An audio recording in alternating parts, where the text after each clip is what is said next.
I'm Richard Edelman. This is the Edelman Gallery, the story of the 70 years of our firm.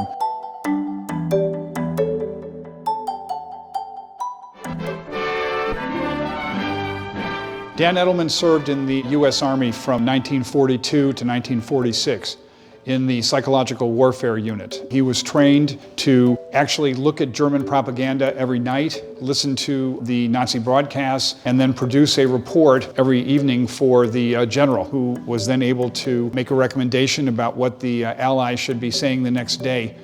So the origins of Edelman actually come from his distinguished service in World War II. In fact, he's going to be inducted into the Fort Bragg Hall of Fame for propaganda and psychological warfare.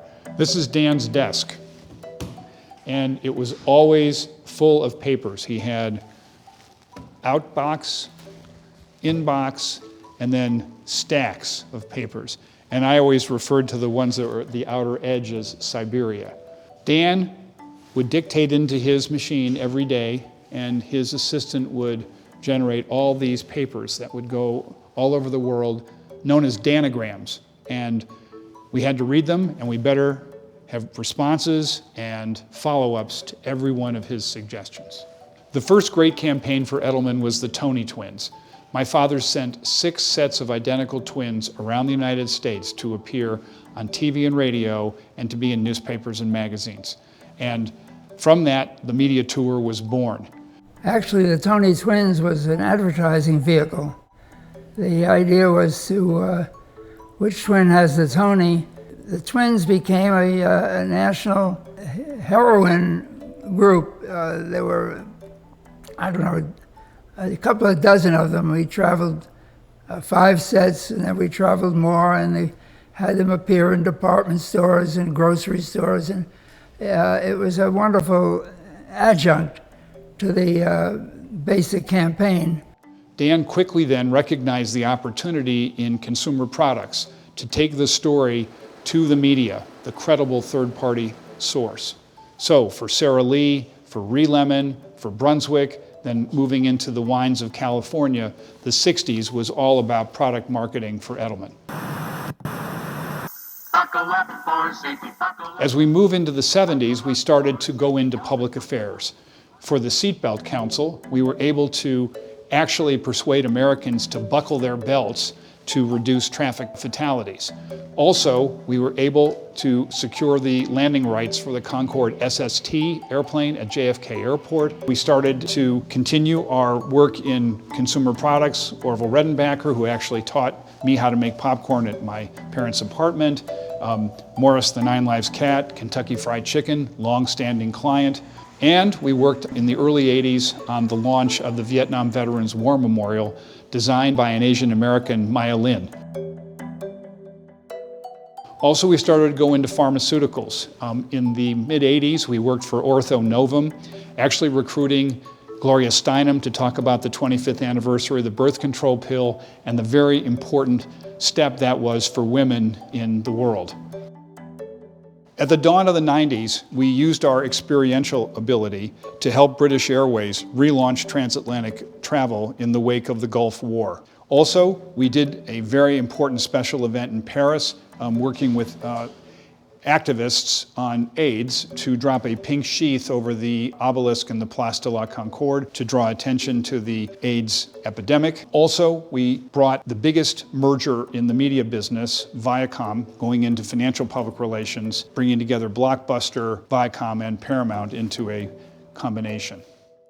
Edelman played a very fundamental role in the rebuilding of Lower Manhattan after the 9/11 tragedy. We built a website for the first anniversary of 9/11 that actually gave safety updates, construction alerts, and also brought people back to restaurants and theaters. We also were very important in the move by Walmart into sustainability in the mid-2000s, using their size to try to push companies to smaller packaging. For Howard Schultz and Starbucks, it's been a 20-year relationship.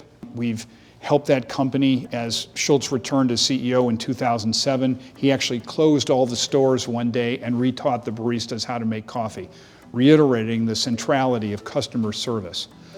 And one of our greatest campaigns is the Dove Campaign for Real Beauty, which has been going for about 20 years now, in which we've actually projected women's view of themselves as a really critical part of the marketing proposition.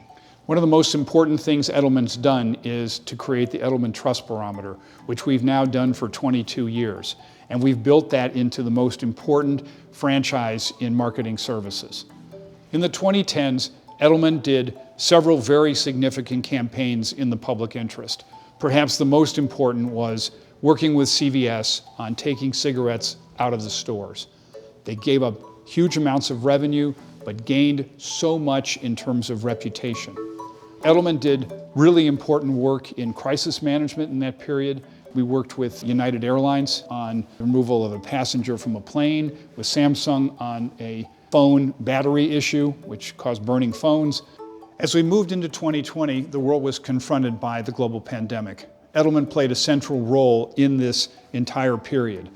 We did an accelerated number of trust barometers to guide our clients, but also we worked with Pfizer to get diverse audiences into clinical trials, and at the World Economic Forum in 2022 announced access to low-cost drugs in developing markets.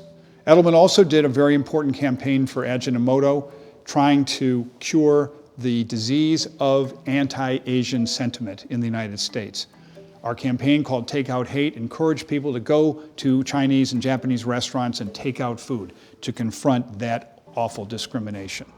Citizenship was a core value of both Dan and Ruth Edelman. So as we walk through this part of the museum, you start to see citizenship in action. For example, our work with the Boris Henson Foundation on mental health issues in the Black community.